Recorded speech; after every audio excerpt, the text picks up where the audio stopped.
আজ আমরা শিখব ওয়ান টুর সমস্ত ব্যবহার। আজ আমরা শিখব ওয়ান টুর সমস্ত ব্যবহার। আগে বলি ওয়ান টু আমরা কখন ইউজ করব। ওয়ান টু চাওয়া অর্থে আমরা ওয়ান টু ইউজ করব। চাওয়া অর্থে আমরা ওয়ান টু ইউজ করব। সাবজেক্ট যদি আই, উই, ইউ, দে বা অনেকজন থাকে, সাবজেক্ট যদি আই, উই, ইউ, দে বা অনেকজন থাকে, তাহলে আমরা ওয়ান টু ইউজ করব। একটা এক্সাম্পল করব, আশা করি বোঝাতে পারবো।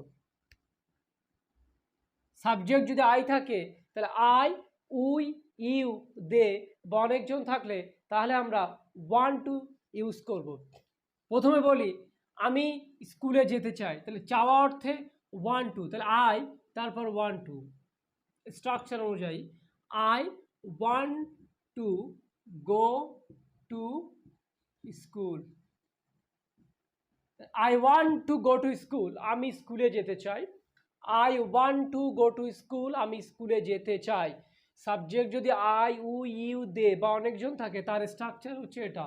সাবজেক্ট যদি আই, উ, ইউ, দে বা অনেকজন থাকে তার স্ট্রাকচার হচ্ছে এটা। তাহলে I want to go to school, আমি স্কুলে যেতে চাই। আমি স্কুলে যেতে চাই না, আই ডোন্ট।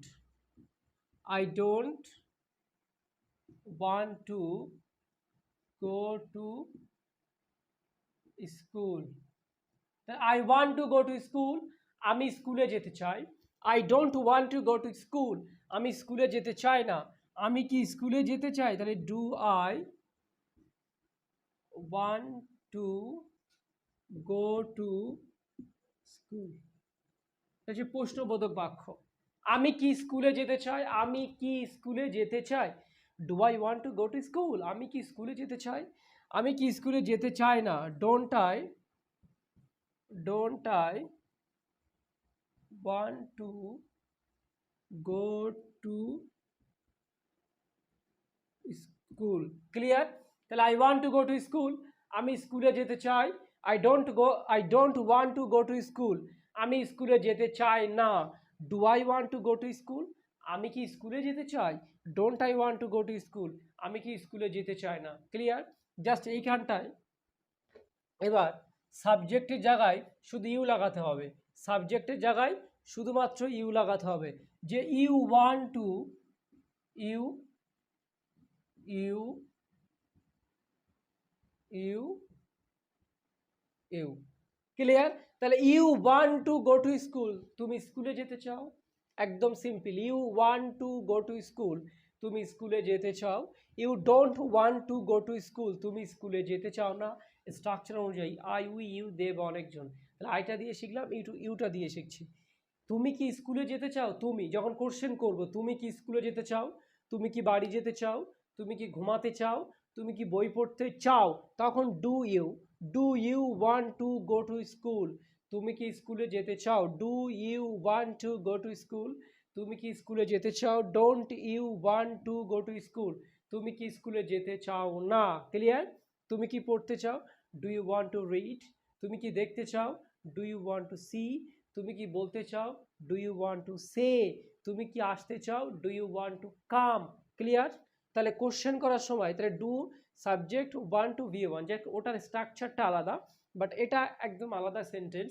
যে একটা বাক্য দিয়ে তুমি কিভাবে চারভাবে কথা বলতে পারবে, একটা বাক্য দিয়ে একটা ভার্ব দিয়ে তুমি কিভাবে চার রকম সেন্টেন্স তৈরি করতে পারবে।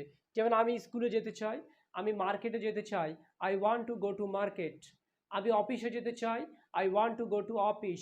আমি কলেজে যেতে চাই, I want to go to college.